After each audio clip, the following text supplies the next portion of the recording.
Hello viewers, welcome বাংলার শিক্ষা primary TET নিয়ে এই মুহূর্তে একটি বড় আপডেট উঠে এসেছে, সেটা তোমাদের কাছে তুলে ধরবো। ভিডিওটি স্কিপ না করে পুরোটি দেখো, এটা তোমাদের কাছে রিকোয়েস্ট। তো প্রাথমিক টেটের প্রশ্ন ভুল নিয়ে কলকাতা হাইকোর্টে মামলা দায়ের করা হয়েছে। তো এবার 2017 এবং 2022-এর টেটে ভুল প্রশ্ন মামলায় যাচাইয়ের জন্য কলকাতা বিশ্ববিদ্যালয়, বিশ্বভারতী বিশ্ববিদ্যালয় ও প্রাথমিক শিক্ষা পর্ষদের প্রতিনিধিদের নিয়ে গঠিত বিশেষ কমিটিকে আগামী 8 সপ্তাহের মধ্যে কাজ সম্পূর্ণ করার নির্দেশ দিল কলকাতা হাইকোর্ট। বিচারপতি বিশ্বজিৎ বসু এই নির্দেশ দিয়েছেন।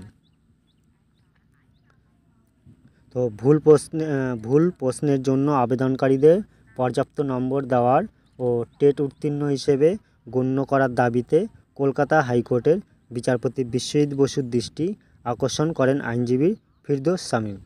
তিনি জানান, টেট 2017-তে 23টি ও টেট 2022-এ 24টি ভুল প্রশ্ন ছিল।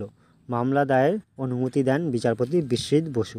2017 এবং 2022 সালের টেট পরীক্ষায় ভুল প্রশ্ন মামলায় ভুল প্রশ্ন যাচাই করার কমিটিকে 8 সপ্তাহের মধ্যে কাজ শেষ করার নির্দেশ দিল কলকাতা হাইকোর্ট।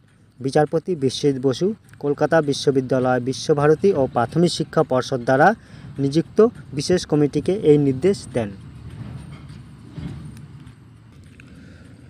সোমবার বিচারপতি বিশ্বজিৎ বসুর এজলাসে প্রাথমিক শিক্ষা পর্ষদের আইনজীবী জানান, কমিটি কাজের খরচ যৌথভাবে বহন করবে পর্ষদ ও রাজ্য।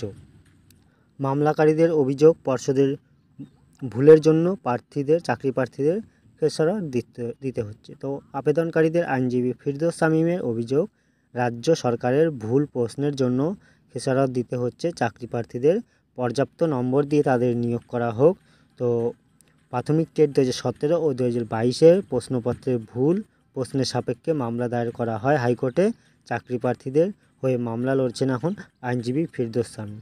তো এই ছিল ভিডিওটি। ভালো লাগলে একটা লাইক, শেয়ার এবং সাবস্ক্রাইব করে দিও এবং প্রতিনিয়ত আপডেট তোমরা পেয়ে যাবে। Thank you.